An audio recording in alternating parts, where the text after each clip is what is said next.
நம்ம வீட்டுக்கு திருடன் வரக்கூடாது அப்படின்னு சொன்னால் நம்ம என்ன செய்வோம்?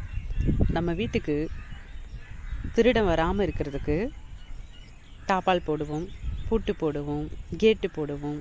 நல்லா அது திறந்துருமா இல்லையான்னு சொல்லிட்டு செக் பண்ணி பார்ப்போம். அவன் மிஞ்சி போனால் என்ன திருடுவாங்க?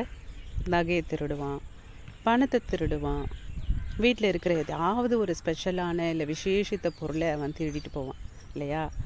அதே போல் தாங்க இந்த திருடன் எப்படி நம்ம கண்ணுக்கு தெரிகிறானோ, ஆனால் இன்னொரு திருடன் கண்ணுக்கெல்லாம் தெரிய மாட்டான், ஆனால் திருடுவான்.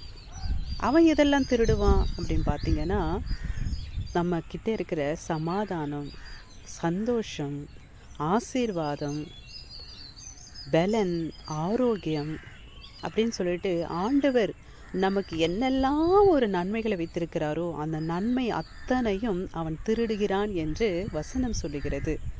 திருடன் திருடவும் கொல்லவும் அழிக்கவும் வருகிறானே அன்றி அவன் வேறொன்றுக்கும் வரான். அப்போது அந்த திருடன் வரக்கூடாதுன்னா நம்ம கேட்டு போட்டு பூட்டு போட்டு எல்லாத்தையும் வைக்கிறோம். அதே போல தான் இந்த சாத்தானாகிய திருடன் நம்ம கூட வரக்கூடாது, நம்ம வீட்டுக்கு வரக்கூடாது, நம்மக்கிட்ட இருக்கிற எல்லா ஆண்டவர் கொடுக்குற நன்மைகளை திருடக்கூடாது அப்படின்னு சொன்னீங்கன்னா நமக்கு ஒரு காவல் வேணும். அப்போ அந்த காவல் யாருன்னா தேவனாகிய கர்த்தர். கர்த்தர் வீட்டை கட்டாராகில் அதை கட்டுக்கூடிய பாடு விருதா. கர்த்தர் நகரத்தை காக்காராகில் அதை காக்கருடைய பாடு விருதா என்று வேதம் சொல்லுகிறது.